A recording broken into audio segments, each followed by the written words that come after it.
Let's pay homage to the Buddha, the fully enlightened one. Namo tassa bhagavato arahato samma sambuddhassa. Namo tassa bhagavato arahato samma sambuddhassa. Namo tassa bhagavato arahato samma sambuddhassa.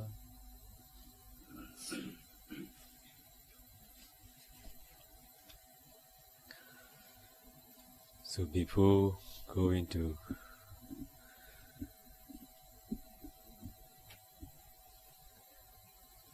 start Q&A session, I'm going to pay respect to the Buddha, reciting Pali stanza.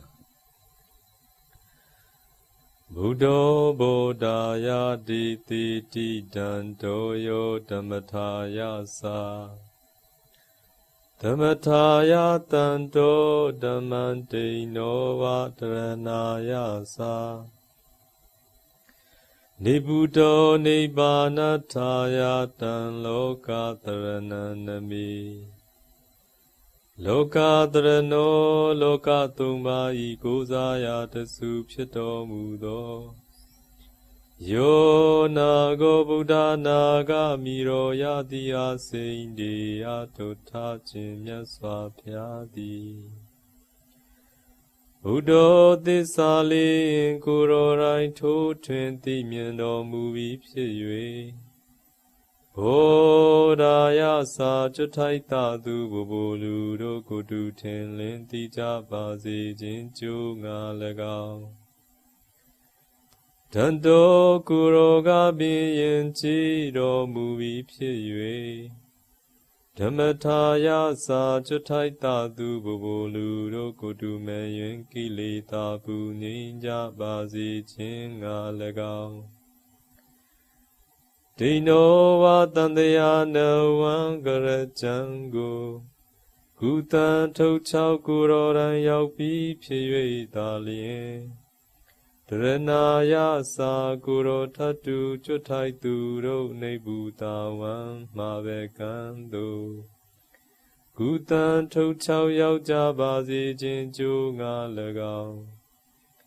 Nibbutto kileta pranibban win san yote.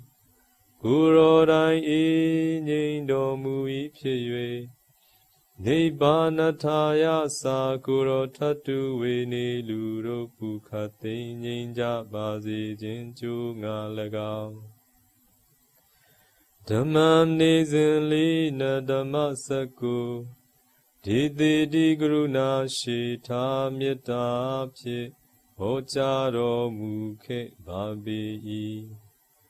Loka dharana loka tumma ikosaya tasu phito mudo.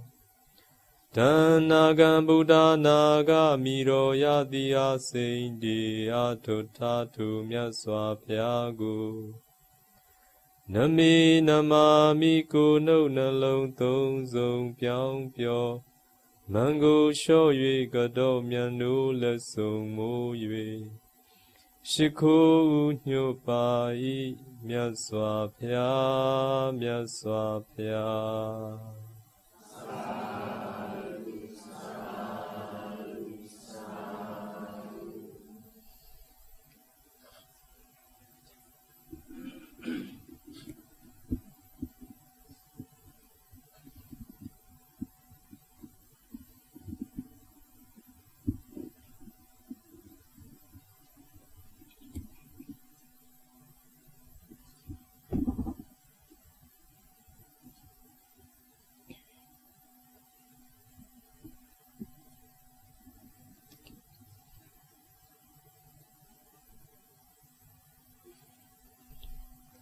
Are you ready?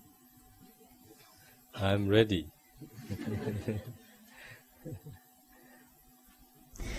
So, anybody has a question, please?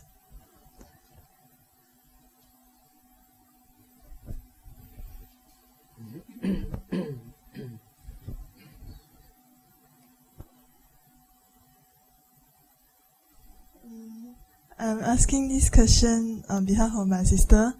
The first question is it rude if we address Pa-Auk psychology as Bhante? And the second question is,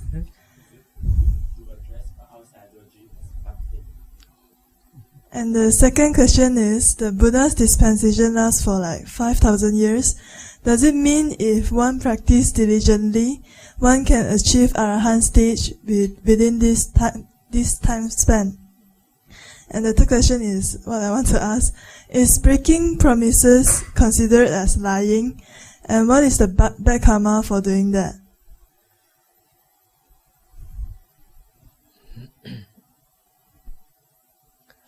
So,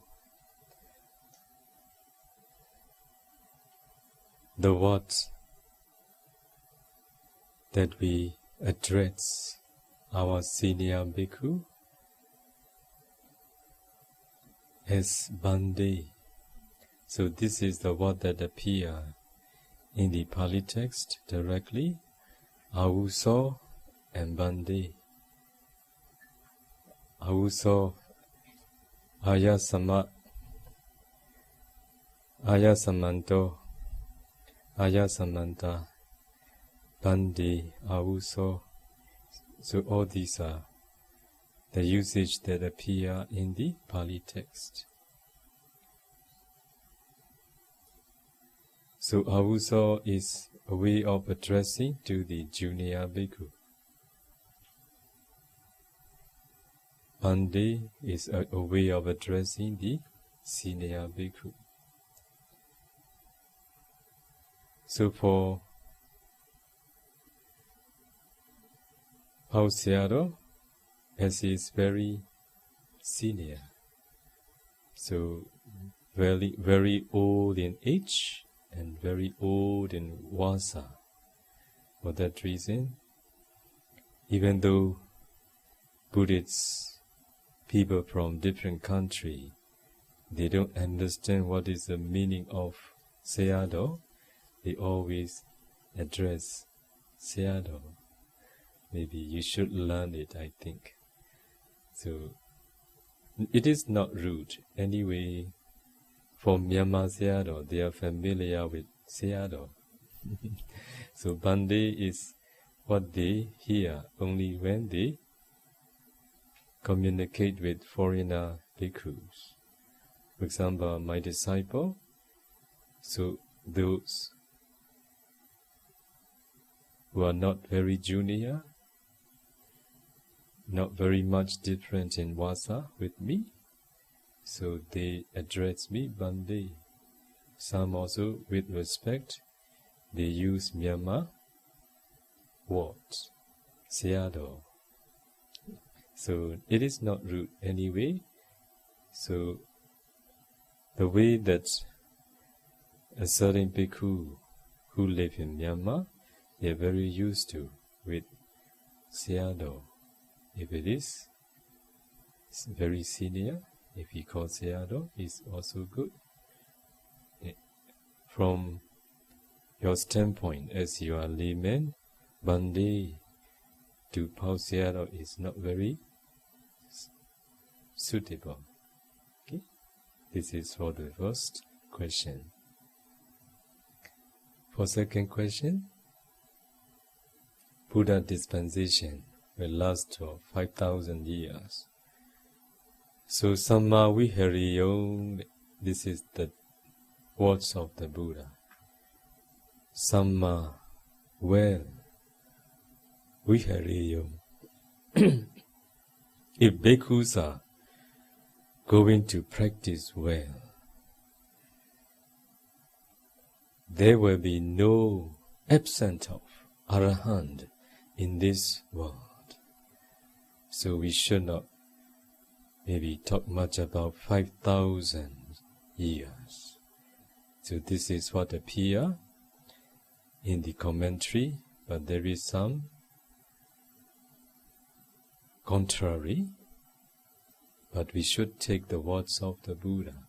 What the Buddha said, in this dispensation of the Buddha, if there are bhikkhus who live well, who practice well, there will be no absence of Arahant in this Buddha's dispensation. But Buddha didn't mention how long. Okay? So suppose a certain bhikkhu has practiced meditation diligently, and then he attained a Sotapanna. He became a Sotapanna, first noble person, and then he teach other bhikkhus for the attainment of first path and fruition knowledge. This is a way of living well. This is a way of practicing well what the Buddha meant, Samma Vihariyo. In the same way, a certain bhikkhu has practiced meditation diligently, and then he attained second path and fruition knowledge. He became a second noble person. So then, those who have attained first path knowledge and those who have attained second path knowledge, they know how to teach others for the attainment of first path knowledge, second path knowledge. This is a way of living well. This is a way of practicing well as a bhikkhu. If a certain bhikkhu has attained third path and fruition knowledge, so he became as a Nagami, the third noble bhikkhu.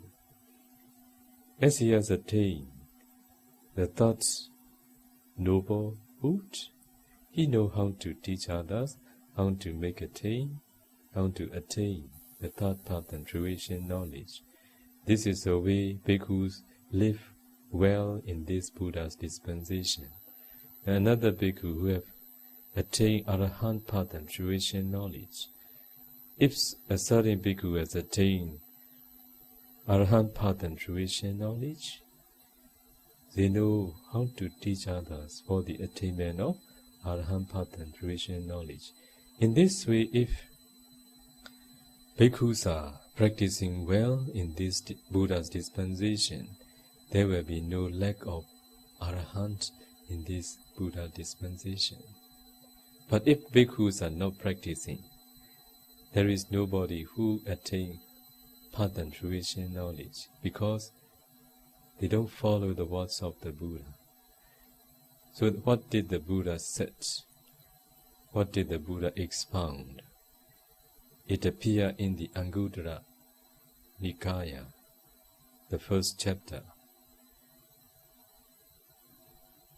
If a certain bhikkhu teaches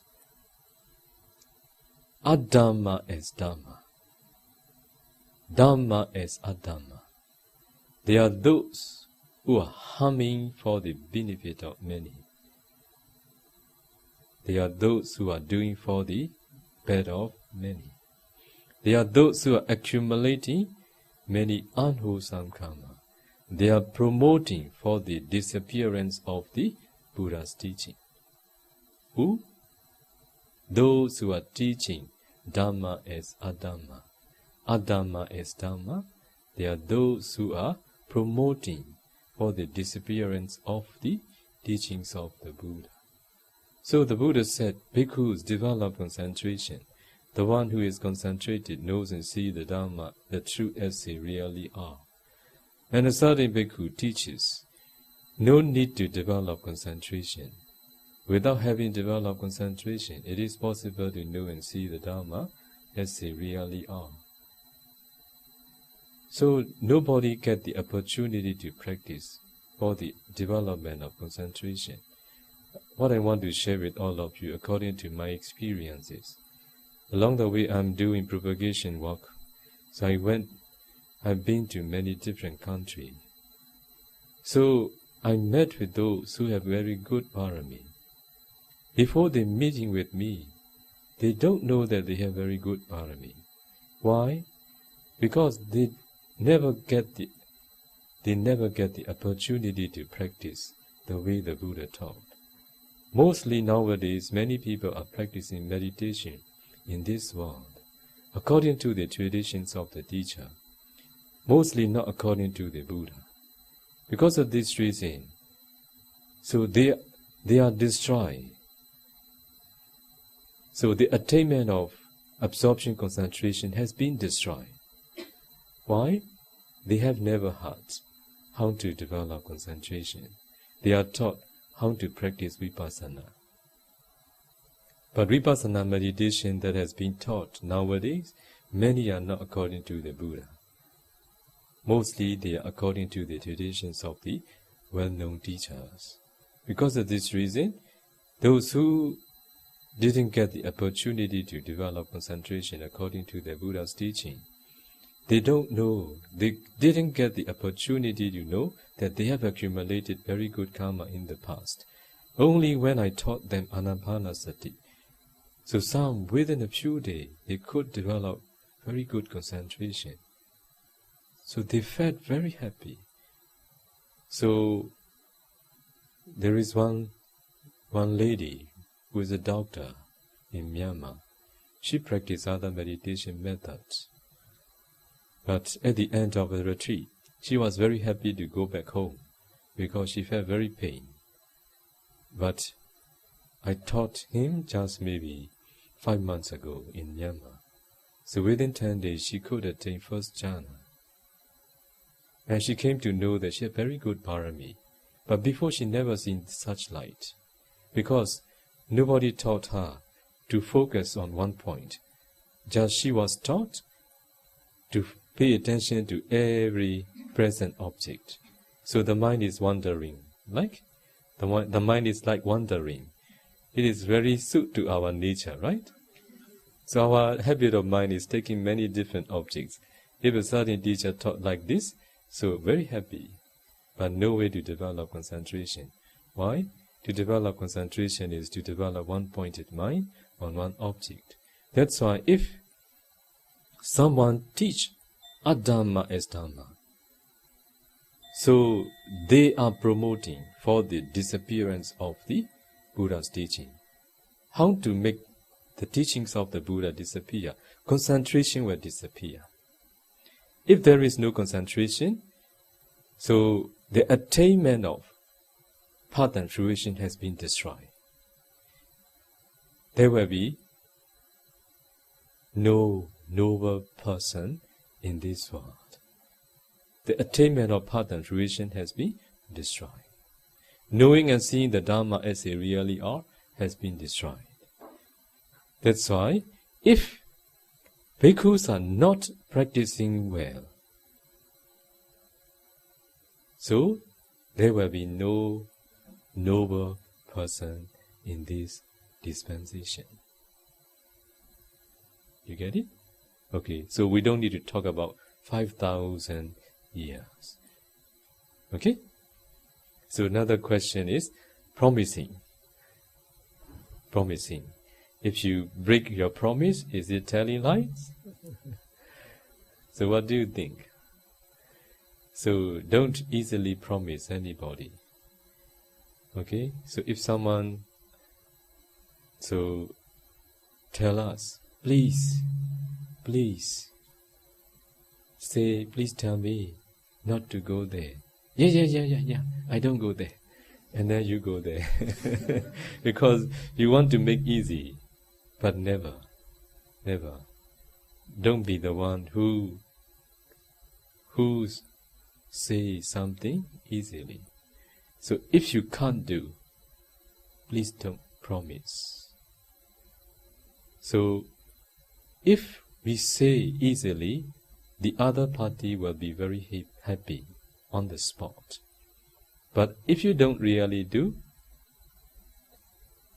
that person, another party, the other party will not respect you. You destroy the respect of others towards you. Okay, this is the first thing that you are going to encounter. Another thing, they will not believe you. So this is also a bad reputation.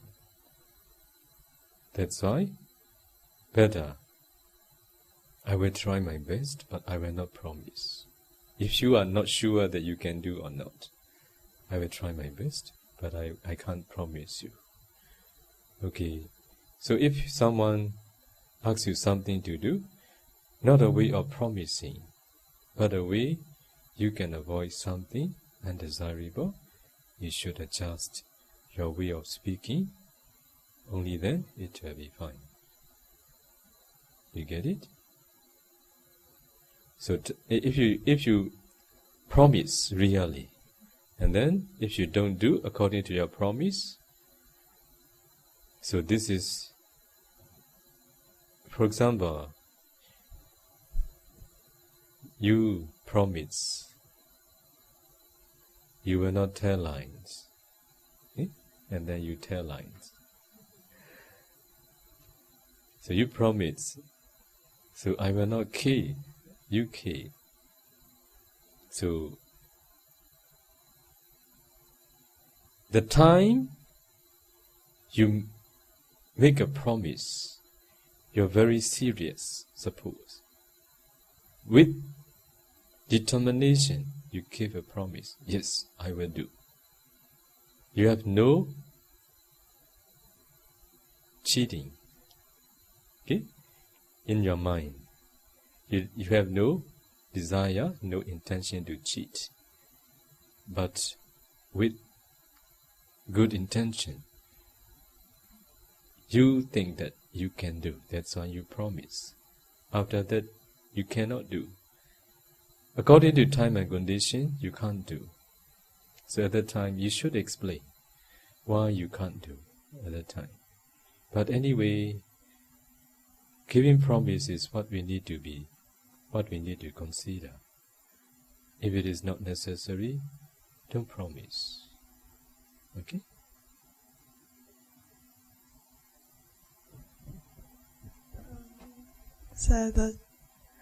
So if like one person practice diligently in one life, can he attain arahantship?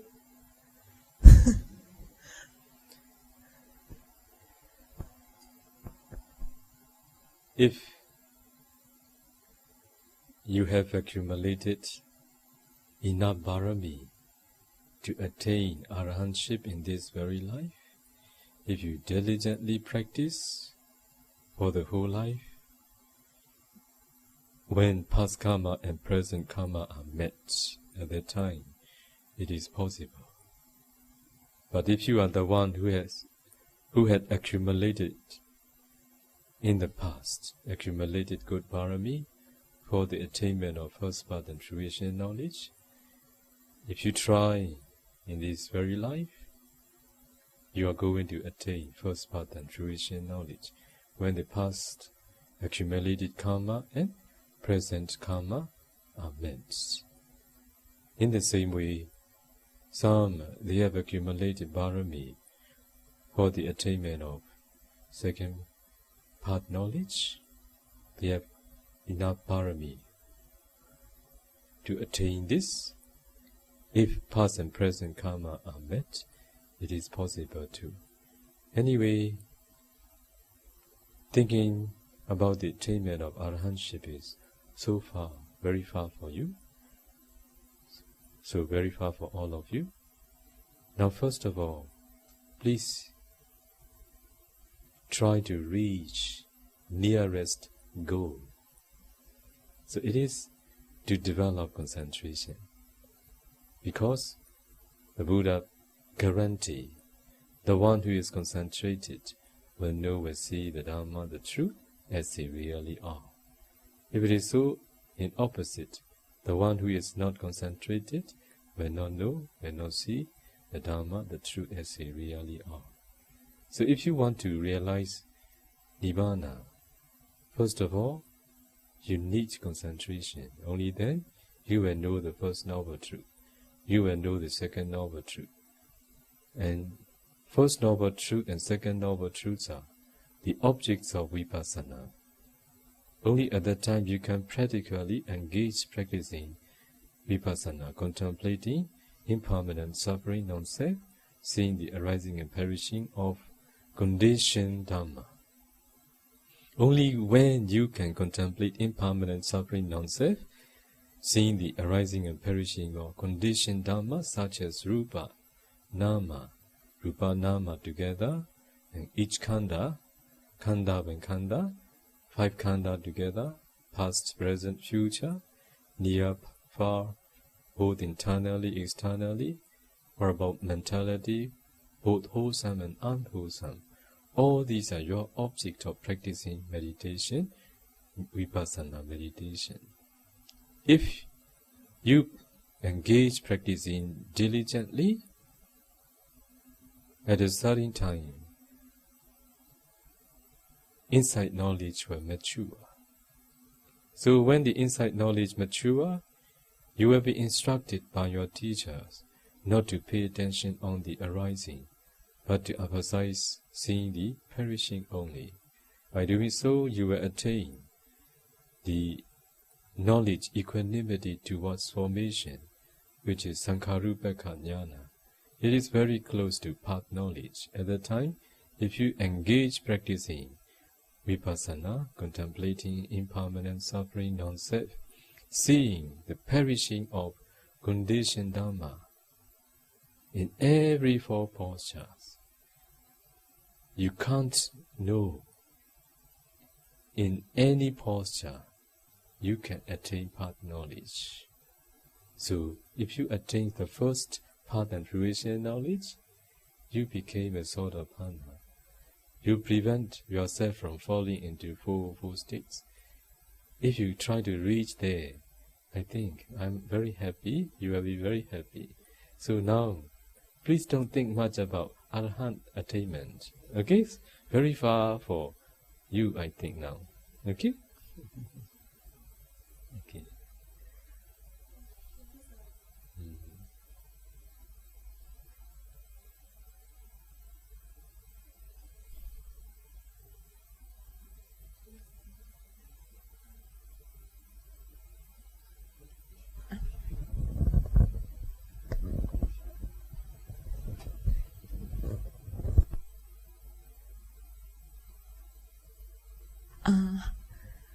Good evening, Bandi. I would like to ask 2 questions. One of them is that I understand that we should all practice the concentration on the breath for anapanasati.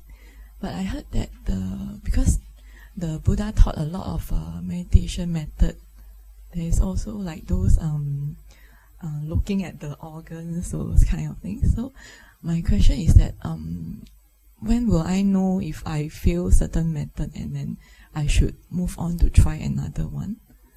I mean, there is one question. And then You mean when should you change meditation object? You mean? Yes, like if I really cannot see the breath, that kind. And the second question is that only after first question, second question followed by? Good? Yes. Okay. So, I have shared with all of you in my Dhamma talk in the 3 days retreat. So we teach almost all the 40 kinds of meditation objects to our disciples.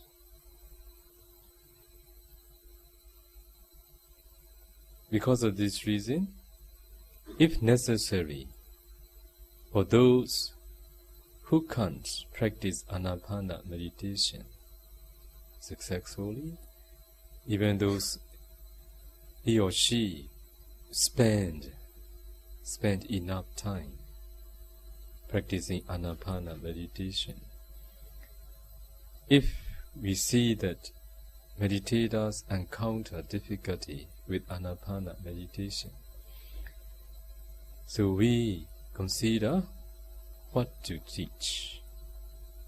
So you cannot make a decision by yourself. You need the guidance of a teacher. Also, the teacher must be the one who knows how to practice them. So, if you practice under the guidance of a teacher, who didn't teach the way the Buddha taught. So you will encounter difficulty. But sometimes some meditators, they complain us. Bhante, why do you teach almost all the 40 types of meditation objects to meditators? Just after having developed Anapana absorption concentration, is it not enough? So I told them, yes, enough. You can proceed to insight meditation if you don't want to continue other meditation objects. But we have our reason. Nowadays, even though meditators could develop absorption concentration with Anapana, sometimes we see that their parami is not very strong. Their concentration also not very strong yet.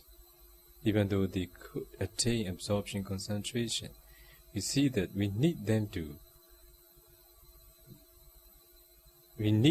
to teach them for the development of deeper concentration. If we let them practice Anapana for a long time, just Anapana, so our human mind doesn't enjoy with one object, right? And then we change 32 parts of the body, their concentration getting stronger. And then based on skeleton, the color, white color of the bone, we teach them white kasina. So because of them, they attain first, second, third, and fourth white kasina absorption concentration. At that time, all the meditators, they reported, oh, my white kasina absorption concentration is much better than Anapana. In this way, we make them understand how important, and we make their concentration getting deeper. This is one reason. So if they get the opportunity to practice all the other samatha meditation objects, their concentration getting deeper. The stronger the concentration, the better the penetration, for that reason. So another reason, if they are bhikkhus, ordained persons, one day as they are bhikkhu, they can't avoid helping Buddhist people. One day they will be asked, one day please teach meditation. I want meditation. I want to practice meditation. At that time, they need to teach lay devotee or their junior bhikkhus. So according to my teaching experiences, some they have accumulated good parami with Anapana in their past. So in this very life, if they get the opportunity to practice Anapana, they could develop easily. For those practitioners, so Anapana is very good. But for some, with Anapana, they encounter difficulty.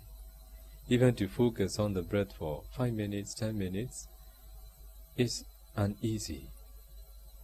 Even time passed, 2 months, 3 months, they could not focus on the breath well. So if the teachers are those who understand how to teach just Anapana meditation object, how can they teach their disciples?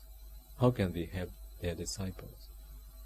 So at that time, if teachers are those who know how to teach other meditation objects, at that time, they change teaching other meditation objects. Sometimes we teach 4 elements meditation. So what I want to share with all of you, so among my disciples, so I have experienced one meditator from Korea. So she practiced Anapana for 2 months, diligently, 5 sittings a day, but she could not maintain focusing easily on the breath. She encountered difficulty focusing on the breath. So 2 months. Already she practiced for 2 months. At that time, she would like to change meditation object. At that time, along the way, I was teaching. When she reported, I observed. In her report, I noticed she felt the characteristics of elements in her body more clearly. For that reason, I thought, it was 10 years ago, I think, I thought 4 elements may be suitable for her. And I taught her 4 elements meditation at that time. Even though she encountered much difficulty with Anapana, for 4 elements, within 1 week she could successfully practice. So for some, we changed teaching, Vaikasina. Some they could manage to develop Vaikasina meditation successfully. So in this way, it is very helpful. It is a way of sustaining the teachings of the Buddha. So we should hand it down from one generation to another in this way. Otherwise, the teachings of the Buddha will be destroyed or disappear easily. That's why not only the teachers, but also all the lay devotee need to go hand in hand. So even though the teacher is teaching, there is nobody who practices. How can we sustain? Okay? And then the next question is that I want to ask is I read that actually the Buddha didn't taught Abhidhamma, but it was added by the senior monks during those Buddhist council when they added it in. So, but then we are always told to learn what is directly taught by the Buddha, right? So that's my question. How should we handle it?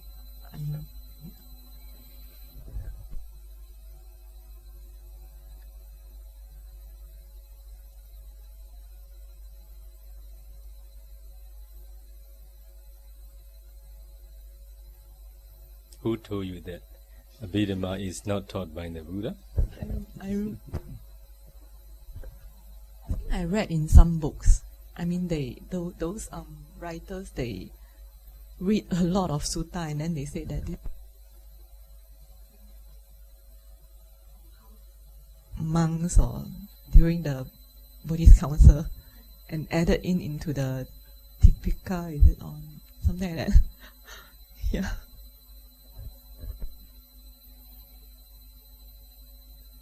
So here, what I want to share with all of you, in a friendly manner, will be good for all of us. Okay?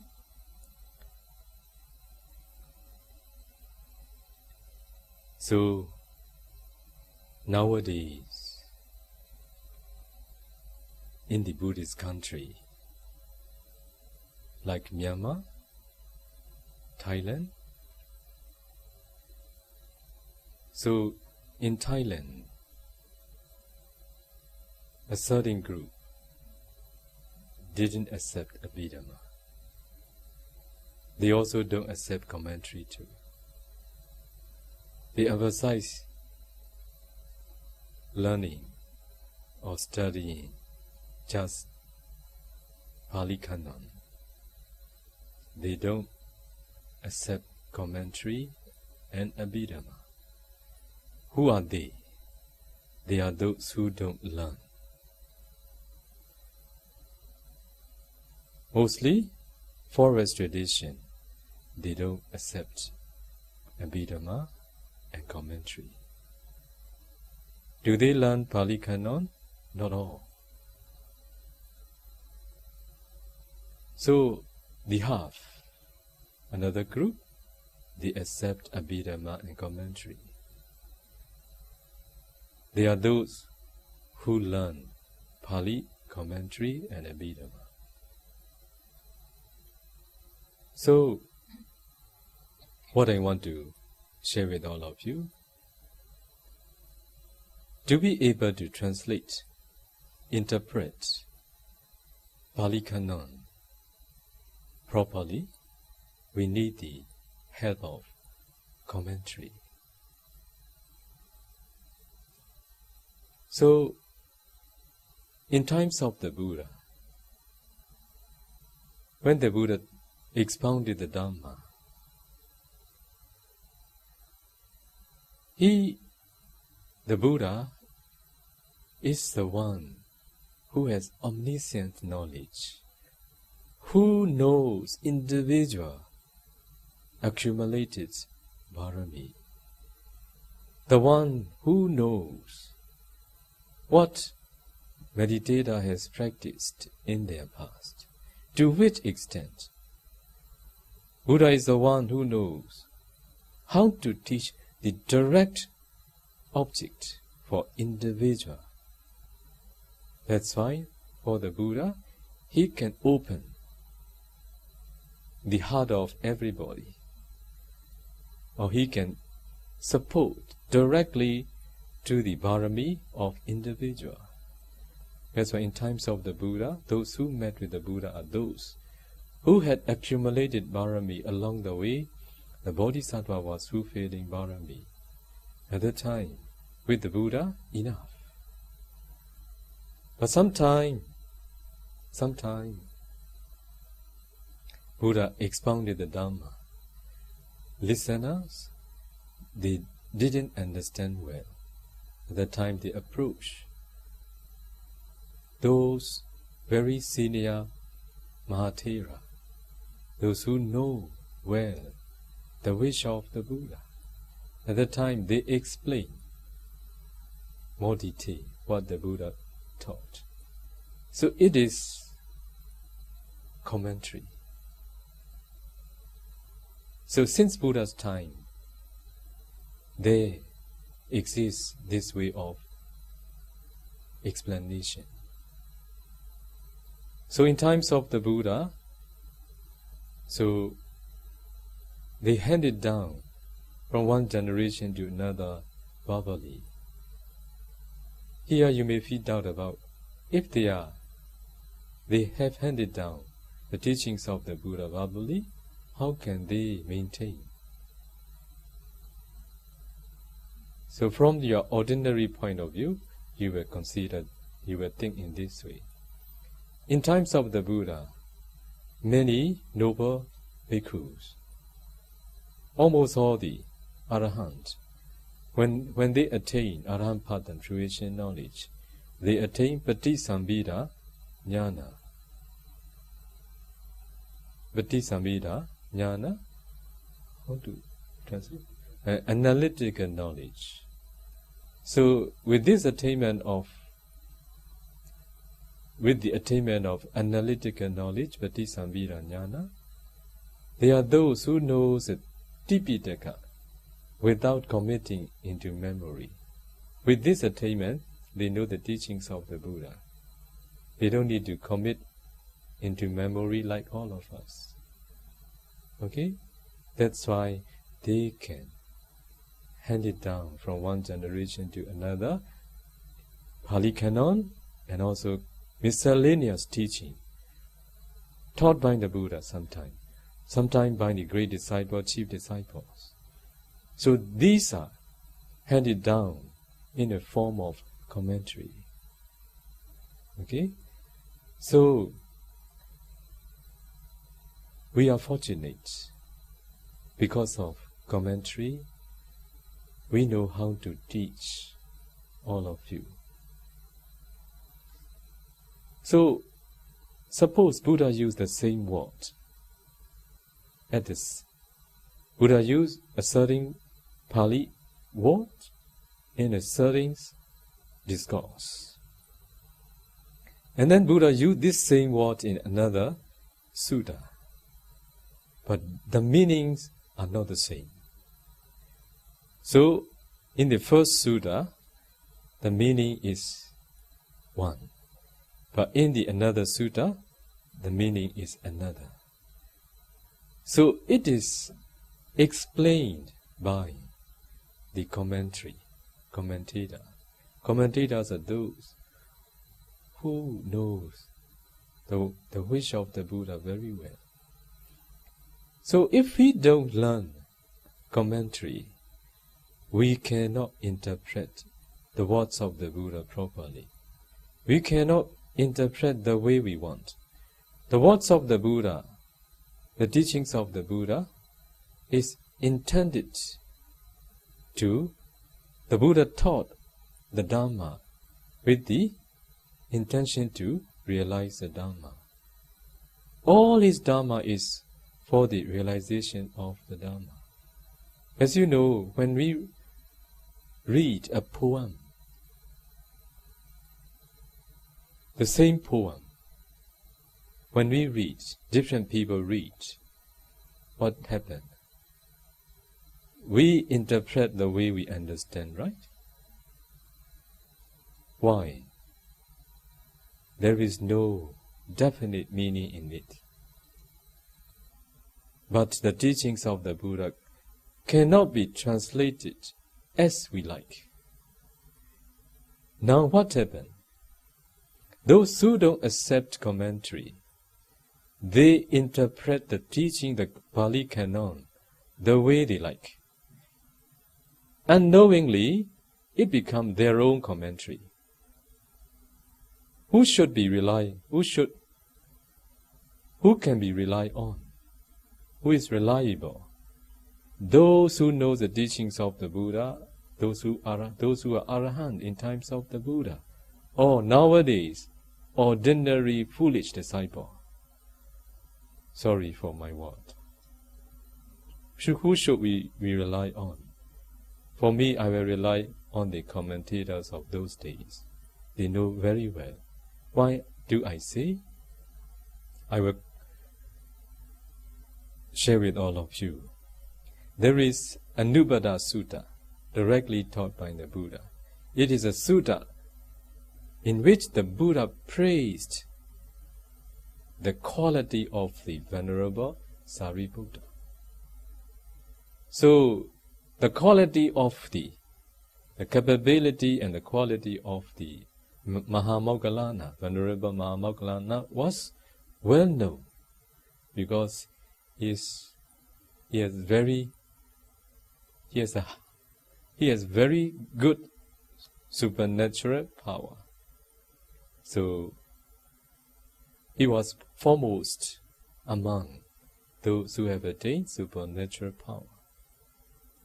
So sometime he went to the celestial realm, he met with the celestial beings, and he asked, what is the karma that makes you reborn here? And why you have a lot of followers? And what is your karma? Asking, taking the answer, Venerable Mahamoggallana came down the human realm. He expounded, he shared the Dhamma with human beings. So in this way, human beings came to know about karma and Ichvasat. Sometime the Venerable Mahamoggallana went to the hell and then so make known karma and Ichvasat, why they are suffering there. So came back to human realm and then expounded this profound Dhamma to the lay people. So Mahamoggallana, Venerable Mahamoggallana, was well known. But for about Venerable Sariputta, not that many knew because of his great wisdom. Not many knew about. So Buddha praised the Venerable Sariputta. Venerable Sariputta is the one who can discern Citta and Cetasika, consciousness and associative mental factors one by one.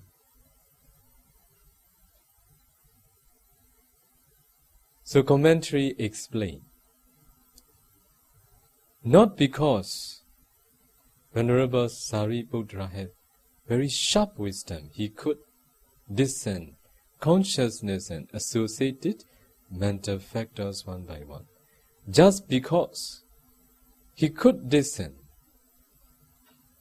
base and object,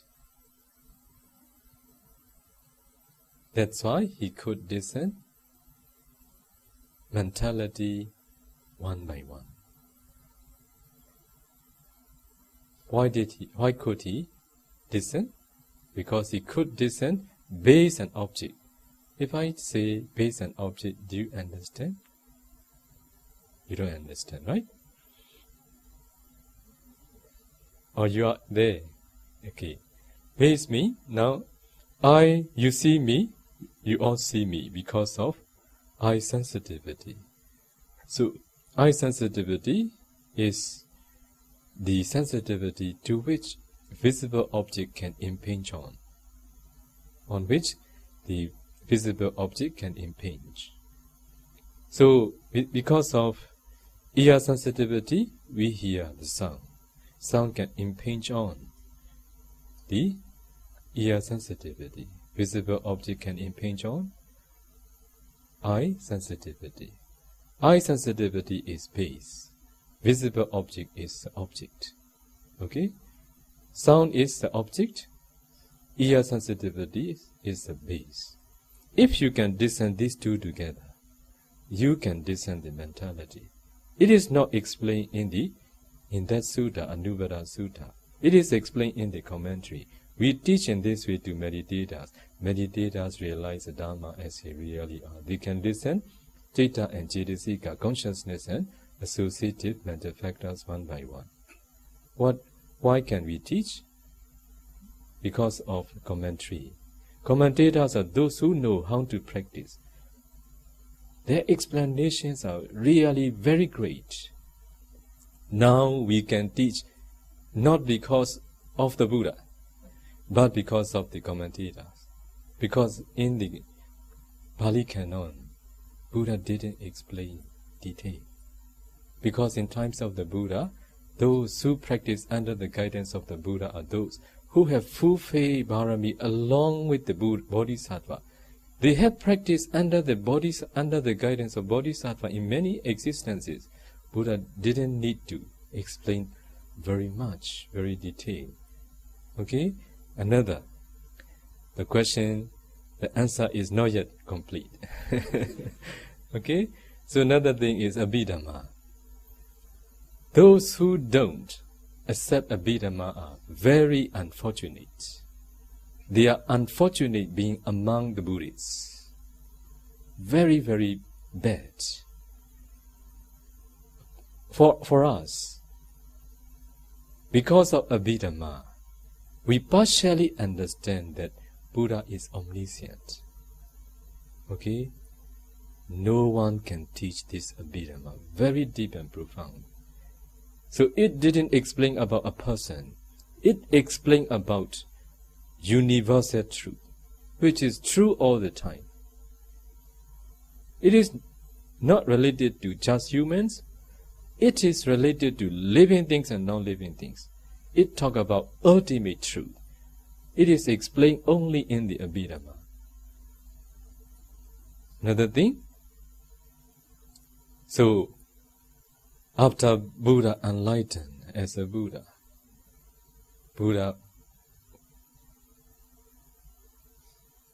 in a certain rain retreat, Buddha didn't spend vasa in the human realm. Buddha went to the celestial realm. Buddha expounded the Abhidhamma. Buddha chose to teach in the celestial realm. What is the reason? Buddha never taught Abhidhamma directly in the human realm. This is true. Why? the Abhidhamma need to be explained continuously, non-stop. It needs 3 months' time. So, the celestial beings, their lifespan is very long. So, one realm in celestial realm, one of the celestial realm,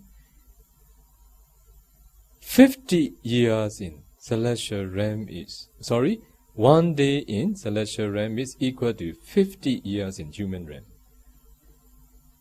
The lifespan of another celestial realm, 100 years in human realm, is 1 day in celestial realm. So 3 months. Is it long?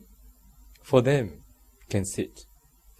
For human, if he teach for 3 months, Dhamma speaker also will die. You all will die too. Okay? Now also, today only 2 hours. If I give more than this, you all will complain me. Okay? Cannot. But Buddha is perfect, not only in his capability, but also in his accompany too. So every day, as Buddha is not a celestial being, he need to take his meal every day. So every day, he came down to human realm again. Okay?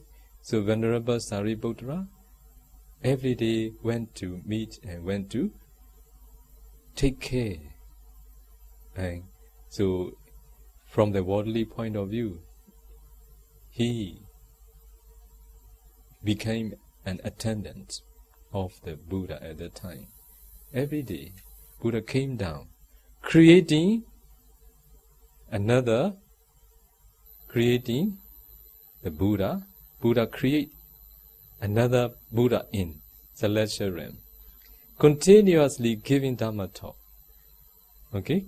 Continuously explaining Abhidhamma there, but because of his supernatural power, he came down to human realm. And then he expounded Abhidhamma to the Venerable Sariputra, not brief, not detailed, middle. Okay? Briefly explained by the Buddha. And then Venerable Sariputra taught his 500 disciples, those who will be abeds. Okay? So, in one of the existence, so 500 beds, they are living in the cave. So, one bhikkhu is chanting Abhidhamma. So, those beds, they very appreciate. Because of this karma, they are those who could get the opportunity to hear the Abhidhamma in the human realm with the care of Venerable Sariputra. When the Venerable Sariputra explained, not very detailed, but in detail, a little bit detail, so he can explore what he had learned from the Buddha because of his sharp wisdom. Okay? So, to be able to attain the first insight knowledge. What is the first insight knowledge? The knowledge of discerning ultimate mentality and materiality. This is the first insight knowledge. Ultimate materiality. How many Buddha taught? Altogether, 28. It was taught not in the Suttana, only in the Abhidhamma. Those who reject Abhidhamma, they destroy for the attainment of the first insight knowledge. Also, mentality, ultimate mentality. So, for about their consciousness and associated consciousness, all these are explained in the Abhidhamma. So those who don't accept the Abhidhamma, they lost all these opportunity. Even for the attainment of the first insight knowledge has been destroyed. by those who condemn, who say, please don't accept Abhidhamma. Abhidhamma is not the teachings of the Buddha. They are those who are teaching Dhamma as Adhamma. So they will destroy the teachings of the Buddha. So they destroy the possibility, the attainment of the possible attainment of individual. Okay, another, not yet finished. So please read the teachings of the Buddha, what you call Pali Canon, directly.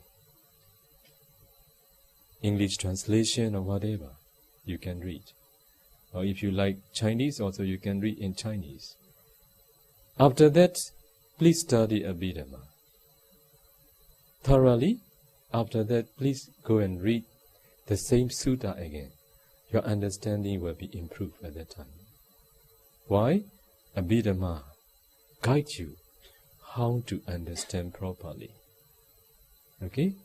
Sometimes we are asked the question what we have never experienced in our life. The question that what we have never learned in our life. We are not afraid. Why?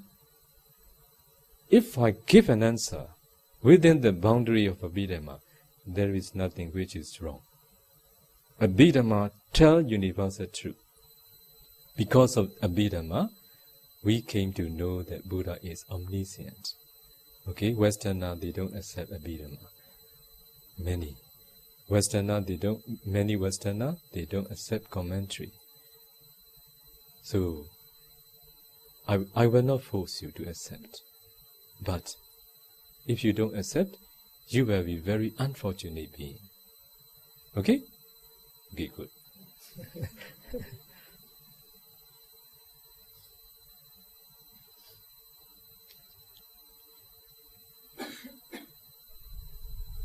Evening, Bhante. So in the Sutta Satipatthana, you talk about the four foundation of mindfulness. So isn't it true that we should have this foundation first before we understand Abhidhamma better? Or because you talk about body, which you really learn in the body contemplation, feelings, mental states, or mind state. So can you help us to link this training, teaching, and Abhidhamma, or by learning Abhidhamma, we fulfill all the four Satipatthanas? If you have time, you can learn Abhidhamma before you practice. But what I want to share with all of you, since I did provocation work, now already over 16 years, I've been teaching local people and foreigners. Mostly those who could practice meditation well are those who ordain when they become adults. They renounced the world because of sense of urgency. They have life experiences. They see the fault and the danger of what they have done. That's why not like many ordained persons, those who ordained since they were young. Many, they have no life experiences. Sometimes even they are longing for what lay people are doing. Okay? For that reason, many of those, what I have taught, meditation practice, they have no any Abhidhamma knowledge. They have no Pali knowledge. Because of their past accumulated bharami, sense of urgency arose in them. So they could renounce the world. And because of seeing the fault and the danger of sensuality, their mind is powerful, strong, to engage practicing meditation. For those who don't see the fault and the danger of sensuality, their mind inclined to enjoy the sensuality more than practicing meditation. Because of this reason, they cannot spend long time practicing meditation. So, we taught them how to develop concentration with the explanation taught by the Buddha. So they hear explanation from us. This is a way of learning. And then they go and practice. This is practical way of understanding. And then they attain absorption concentration. We taught them all. So learning and practicing go together. After having developed concentration, we taught them how to know, how to see ultimate mentality and materiality with detailed explanation. So they learn from us, and also we have manual book. Also we let them read the part that they should read. The parts that we need to explain, we explain them, and then they practice. As they have developed concentration, they know and see the Dhamma as they really are. So they know 28 kinds of rupa. They know citta and cetasika, consciousness and associative mental factors. Directly with their insight knowledge, not just learning. Scholars, they have a lot of doubt and confusion. Is it possible really that we can know and see them? Because they have learning knowledge only.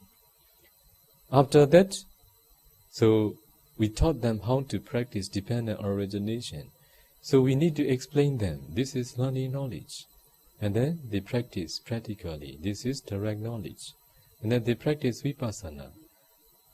So at that time, so here I need to explain more. What is Kayanupassana?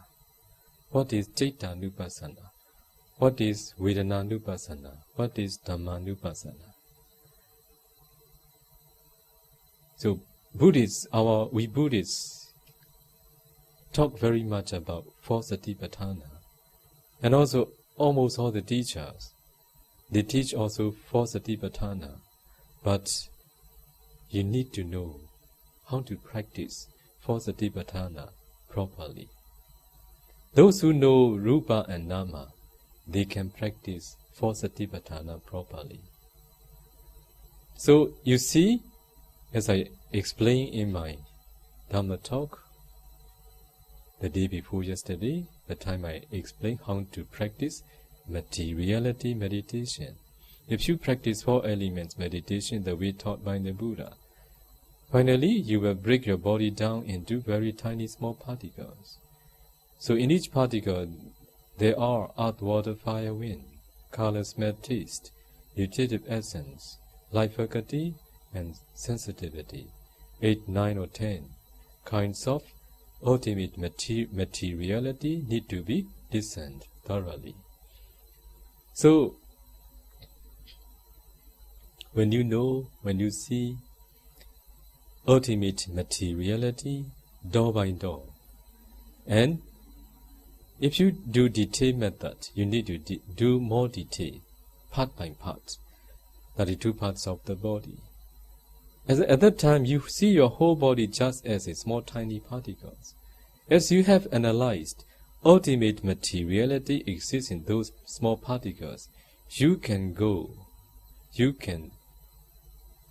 pay attention to the ultimate materiality. At that time, if you walk with close your eyes, you see your whole body just small tiny particles which are rising and perishing rapidly. At that time, if you contemplate seeing the arising and perishing of ultimate materiality together with the small particles, at that time you are practicing Kayanupassana. Okay? Those who deny Abhidhamma, they are unfortunate. They cannot understand how to practice Kayanupassana. Okay? And also, according to the Buddha's teaching, after you pay attention, after you emphasize contemplating, seeing the arising and perishing of ultimate materiality with the small particles, you need to pay attention nama. Only then you complete Kayanupassana. So as I have told all of you, so in the realm where there are 5 clinging aggregates, mentality arises based on materiality. So you can discern the mentality which arises in the form of cognitive process. Remember what I have shared with all of you? When meditators hear the sound impinges to the ear door. At the same time, it impinges to the bhavanga, mind door. At that time, cognitive process arises. So, in a form of cognitive process, as I have demonstrated, what my meditators reported. Okay? So, in each mind movement, this is each mind movement. In every mind movement, there is consciousness and its associative mental factors. So, in every mind movement, there is feeling. Okay? In every mind movement, there is feeling. Some with pleasant, some with equanimity. So you need to see this feeling to be able to practice Vedana-nupassana. Okay? So they are arising and perishing rapidly all the time. Only when you see them, you can practice Vedana-nupassana. Okay? So Vedana can't arise alone. So the nature of mentality, they arise together, they perish together. They have the same base, taking the same object. Okay? So, in every mind movement, you need this understanding. Feeling can't arise alone. It arises together with consciousness and its associated mental factors. With this understanding, if you emphasize seeing the arising and perishing of feeling, it is Vedana-nupassana. In the same way, in every mind movement, there is consciousness. Okay? Consciousness. There is no mind movement where there is no consciousness. So, as you have practiced Nama meditation, since you practice Nama meditation, you have discerned consciousness in each mind movement. So they are rising and perishing rapidly.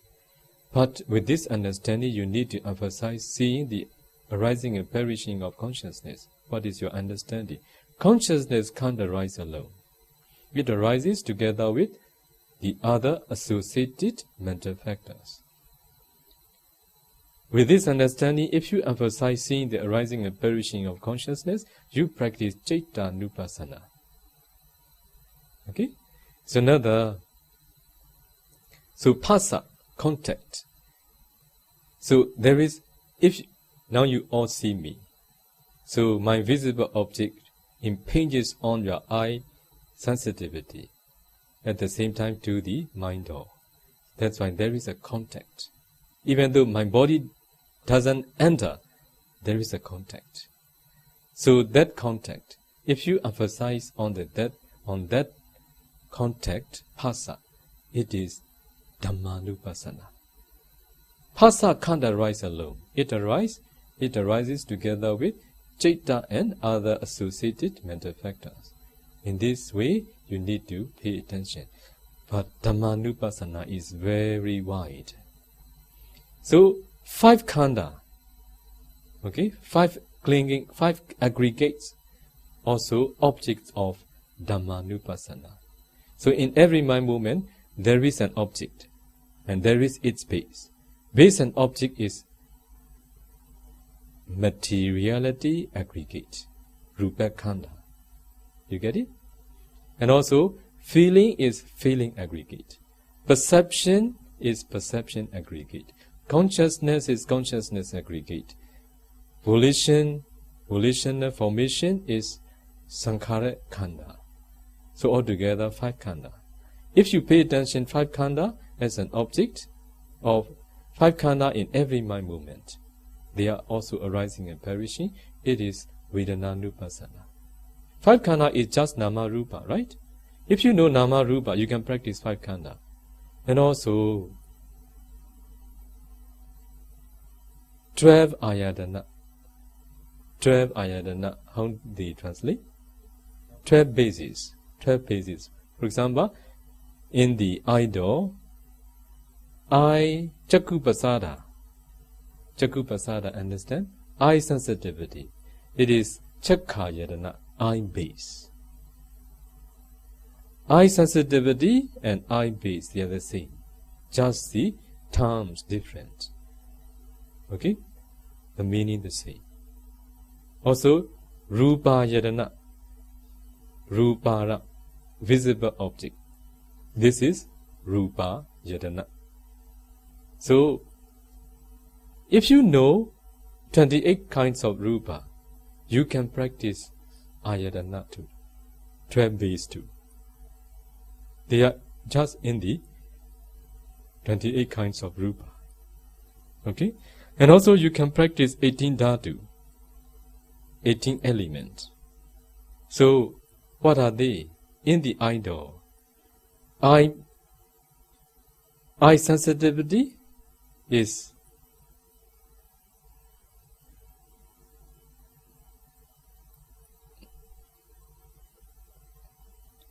chakku dhatu. Okay, chakku dhatu, how to translate? Eye element. Chakku dhatu. Rupa ramana. The object which is visible object is rupa dhatu. Rupa dhatu is color element. Okay, rupa dhatu. And also eye consciousness element. Chakku viññāna dhatu. So chakku viññāna dhatu, it is just consciousness. Okay? So rupa dhatu, it is just a visible object. Chakku dhatu, it is just its eye sensitivity. This is just nama rupa, right?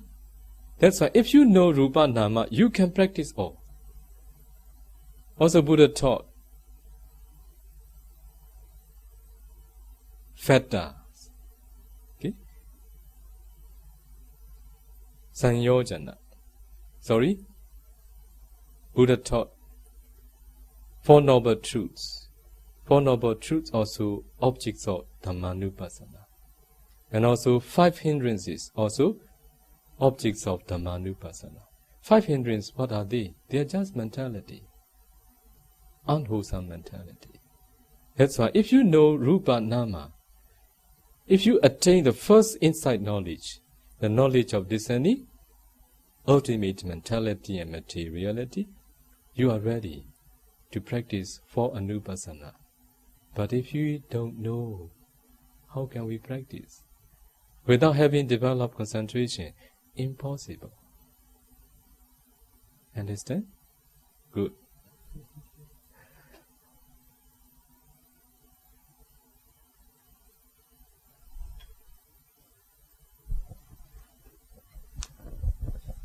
Cielo. Thank you for your compassion for coming by to Singapore again. Now, you have actually taught that to arrest the wandering mind, one of the ways is to practice metta meditation mindfully and not just reciting it. Could Bhante just explain more how do you practice metta mindfully? And also,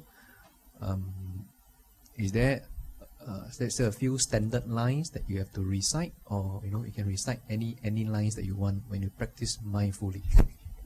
Thank you.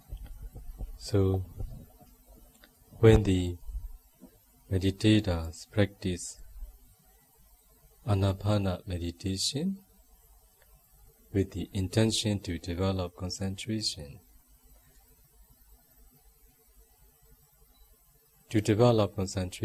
we need to develop one-pointed mind on one object. But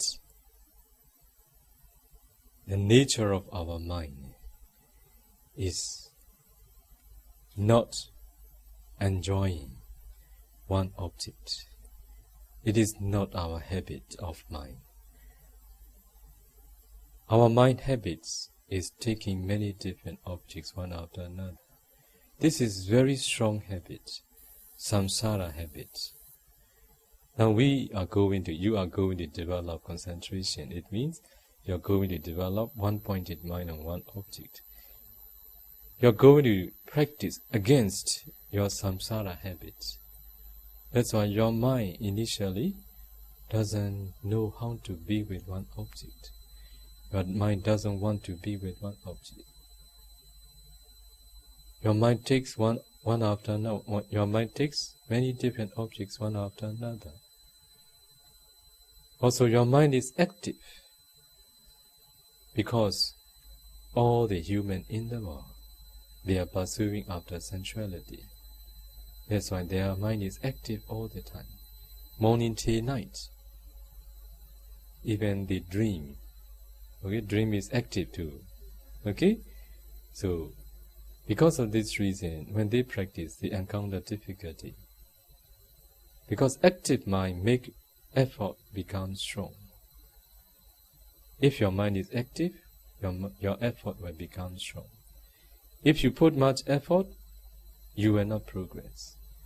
Buddha said, if you put much effort, restlessness mind will arise more. If you put much effort, mindfulness can't follow. That's why restlessness mind will arise more. That's why to be able to practice meditation well, we all need calm mind. Actually, we are unfamiliar with calm mind. We are familiar with active mind, the mind that desires this and that, the mind that pursuing after this and that. This is our nature of mind.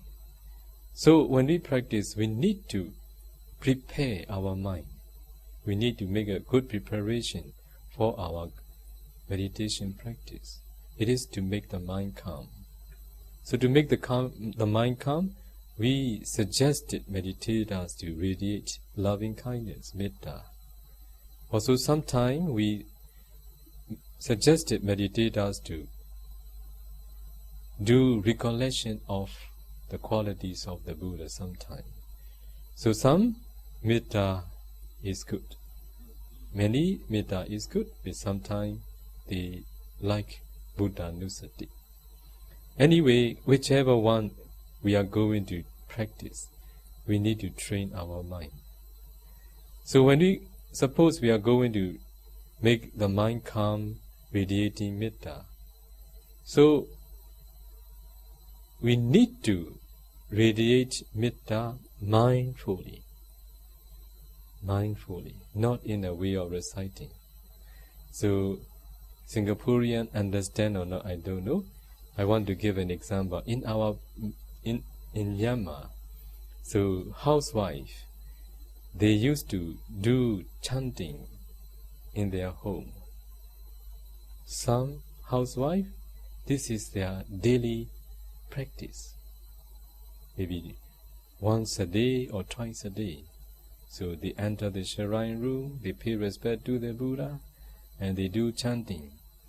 Samanta Chakawali Su Adara Gachandu Devata, looking here and there. Okay? But I mean, they are very smart, very skillful chanting because they have memorized, right? Yeah, they are unmindful. Okay? Like all of you, 1, 2, 3, 4, 5 can count. Okay, without mistake. Because this is what we are used to. Not that way. Not that way. And also, may I be well and happy, may I be well and happy, may I be well and happy. Not this way. Okay? So wishing oneself to be well and happy. So with understanding on the sentence that you are going to use in your metta. Suppose you want to apply that sentence, may I be free from danger. So you should mindfully radiate with the wishing oneself to be free from danger. So mindfully, please do. But one important thing, this is the problems of many meditators when they practice metta. They expect something. Because of practicing metta meditation, they think they are going to be something.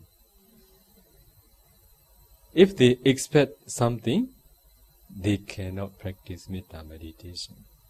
So I need to remind them, don't expect anything.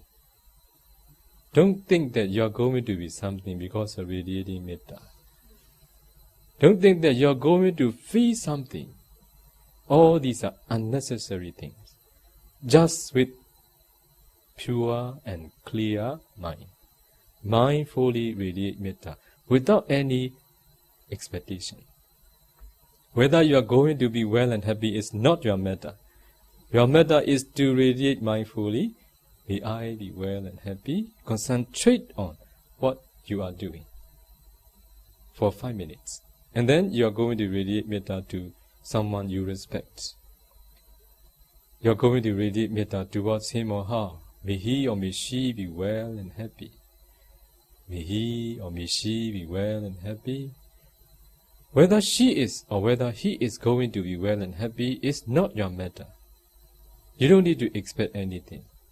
Only with pure heart, wishing him, wishing her to be well and happy, you should radiate metta.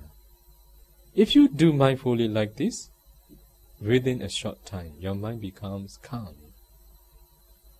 This is a way you all need to practice. Some they complain me. They complain themselves and in a way of complaining me too. One day, I cannot practice metta. As if I have no metta at all. Even I cannot radiate metta towards me. Why? They expect some emotional feeling. Because they don't feel. That's why they think that they have no metta. No, you have metta. Okay, only because you have expectation. That's why you cannot do well. And then they went back and become a report. Bhante, now it is fine. Okay? So we all need to do with pure heart and mindfully, and it will be fine. Okay?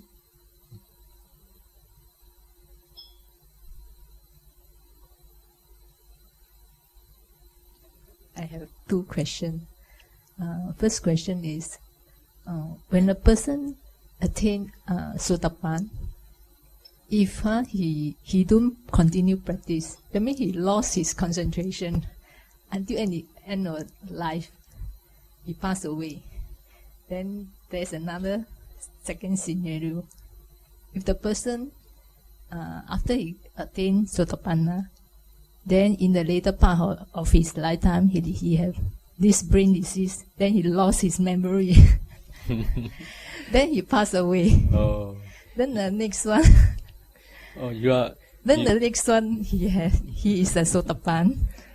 Then he practiced negligently, but he didn't attain the second part and fruition, so he passed away. Any different in these 3 scenarios? You're manipulating. Yeah. Is he? Okay, I will tell you. Is he going to any different in his future existence? You worry much about. No, I'm curious. I'm curious to know. About. That's why you manipulate. So Sotapanna. No, I have to make my question clear. So Yes. Yeah, I will give you an answer clearly. Don't worry. Please make attain first. And then you will see that Sotapanna are those who will not leave their meditation behind. Because they have the more superior object where they can rest. Okay? You understand? What are you referring to? Most superior Because object? they can enter fruition knowledge when they want, taking Nibbana as an object. Even the Sotapanna first? Sotapanna. Because path and fruition knowledge arises, taking Nibbana as an object. I thought it's only 3rd and 4th. No. Without Nibbana, they cannot attain path and fruition knowledge. Every path and fruition knowledge take Nibbana as an object. Path knowledge arises only once. Fruition knowledge followed by. But after attaining path and fruition knowledge, in the future, any time, if they want to enter fruition, they can enter. Even when they are walking, they can enter. Even when they are sitting, they can enter. Even when they are standing, they can enter. Even when they are lying, they can enter. Okay? Like like a mother who need to take care of his sons or daughters because they are still young. He or she take care, but he also take care of himself too. Okay? He will maybe he may sometimes be busy, but he will not leave his care. Okay? So you don't need to worry. Then what happens if he lost his memory in the later part of his life? No, they will not happen. It will not happen to You mean them. a person who have attained the first path, he will not lost memory. His memory will not. Because they are not ordinary. so They are not like ordinary people. Don't afraid. Okay, please try to make a thing first. Okay. Very encouraging because I always very forgetful. My husband said, next time I lost my memory. You will lost what you have learned, but you may not. You will not. You will not forget your attainment. Okay, this is direct knowledge, not by committing into memory. Okay, sanya can be lost. According to time and condition, unshakable faith cannot be destroyed by anybody. Okay? If you want to destroy also, you cannot. You have no any intention to destroy because you can't do. Only you will enjoy fruition knowledge. Okay? When you want. Okay? If you feel tired of, you have a place to rest. Rest. Good? Very good. Then second question. Monday said when the object impinge the 5 cent door, you also impinge my door. So if I sit there, I watch TV, I'm eating. If I sit there, I watch TV, I'm eating. Then I taste the nice taste. I listen to the music. Then all the 5 cent door is impinged. So my door, how they take care? Because by time together must be very busy. You worry about. I'm wondering how it works. Oh, so mentality, they are very tremendously they are very quick, they are very rapid. So they have great ability. Not all at once can impinge. So when you are watching television, you hear, you see, you are eating, you taste, okay? So you smell too what you are eating. As if all impinges at once. No, cannot impinge at once. So like now you pay attention this, at that time you don't know this. Okay? So when you pay attention this, you don't know this. Application mind on one object. We can apply one object at once. Mind can't know two things at the same time. Hearing once, smelling another, tasting another, seeing another. But mentality very quick. As I do, so quick. Hearing, seeing, smelling. It's not 5 in one. No 5 so in by Don't worry. Mind can do, you can't do. Thank you.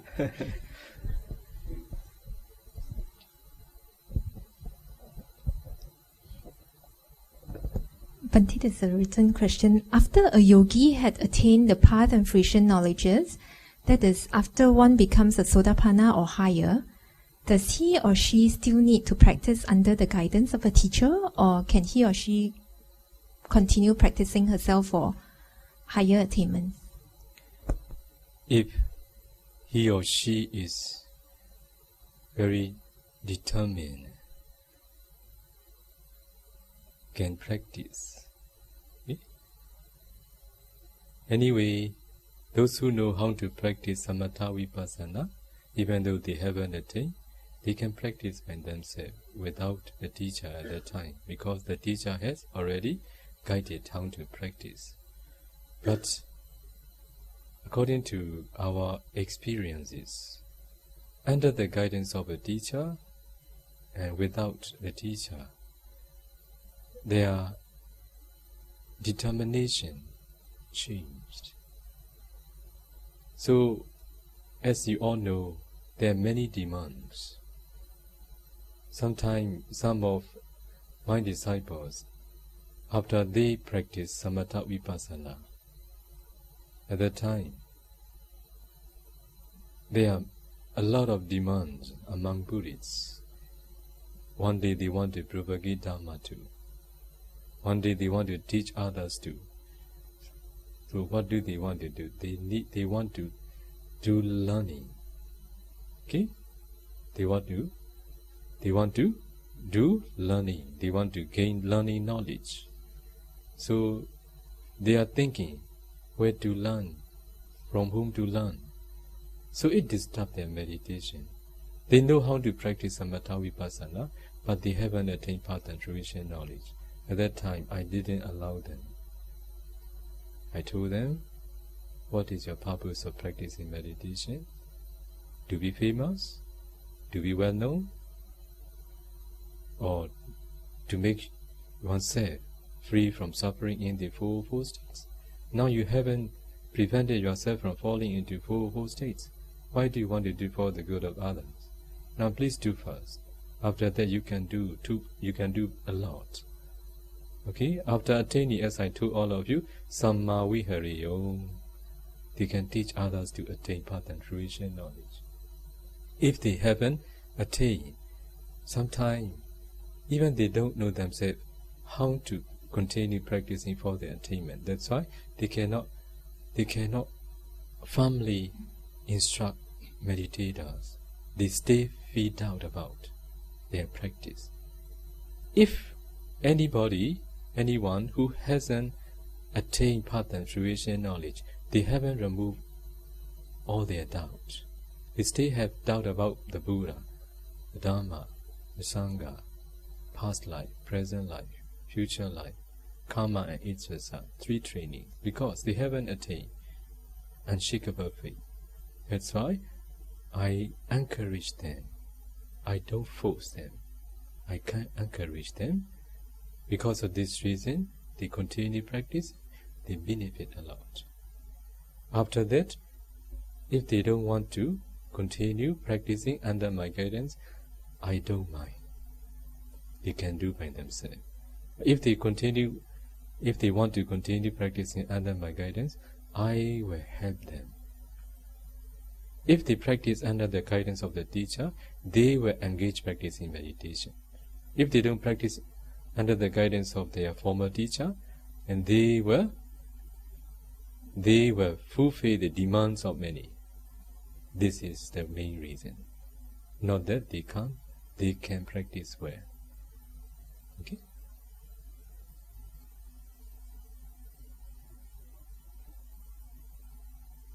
Oh, time passed quickly.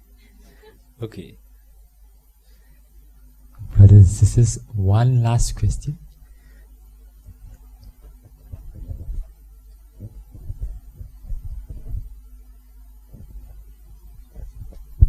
Bhante, this is from yesterday's talk, because you mentioned about the 3 factors for Sotapanna. But I think, can you elaborate more on rites and ritual? I think we did not really touch on that. So like chanting, all those, is it part of the rites and ritual? Thanks.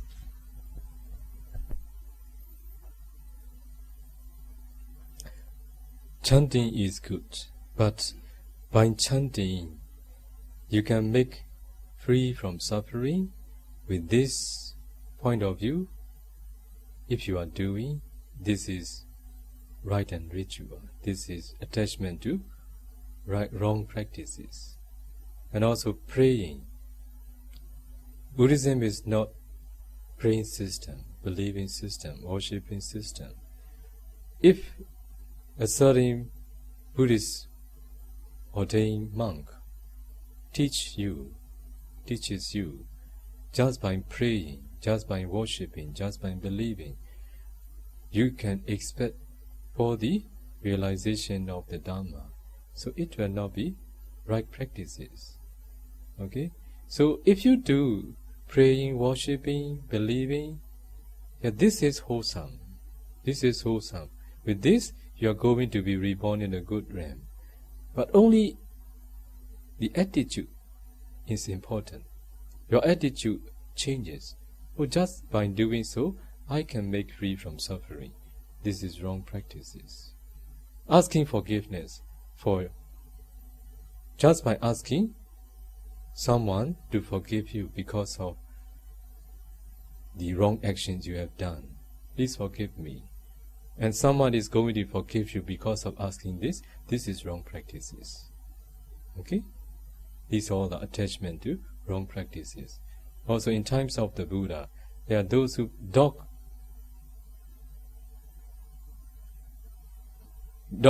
ascetic and cow ascetic. Those who practice like a dog, those who eat like a dog, those who go like a dog. So they have this belief. By doing so, they can make free from suffering. This is attachment to wrong practices. Okay?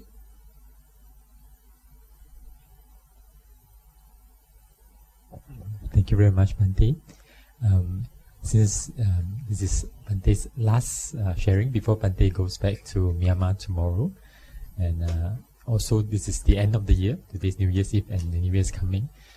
So maybe at this point, can we very humbly and respectfully ask Bhante if Bhante could perhaps give us one final admonishment, something for us to reflect upon, maybe something to rouse the sense of urgency, or something for us to look forward to what we should do for the new year. So can Bhante kindly give us this very powerful admonishment, please? Thank you.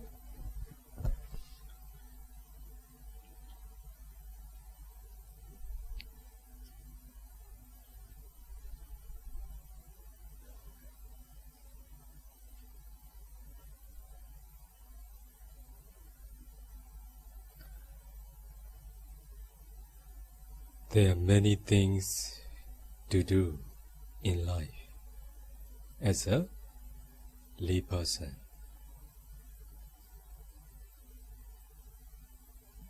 Those many things are mostly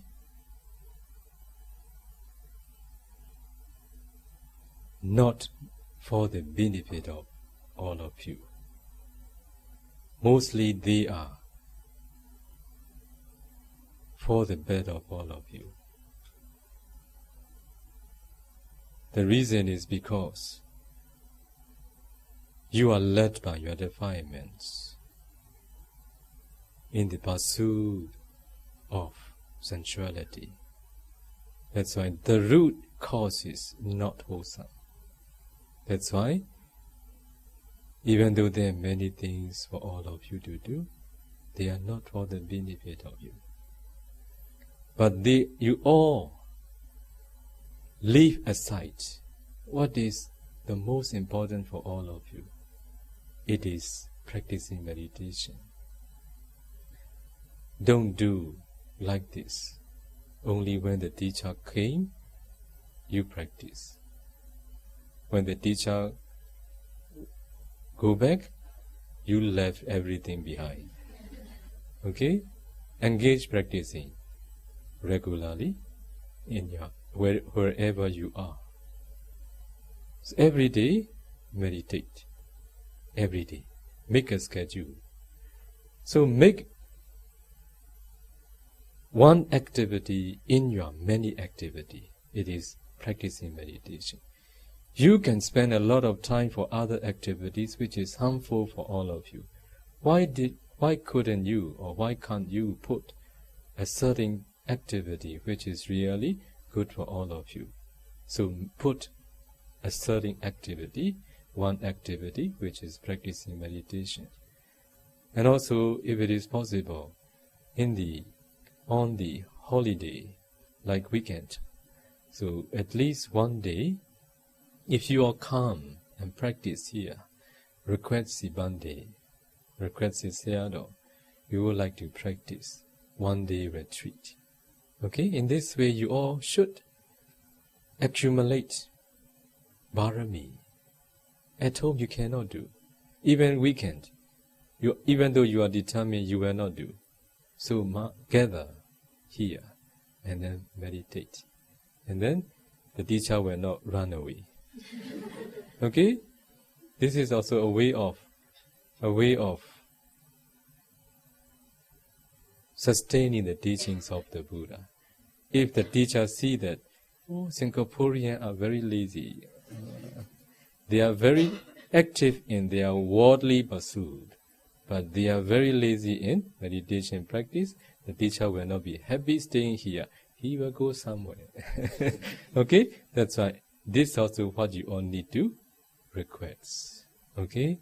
So in this way, everyday practice, this is the most important thing. This will not harm you.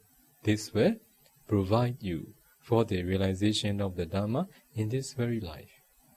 If it is not in this very life, in the near future.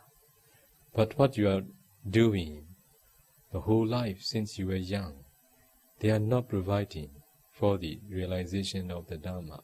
They are providing you to fall into the four states. Okay? So may you all be able to make use of this precious life, and may you all be able to engage practicing in this very life, and may you all attain at least first path and fruition in this very life.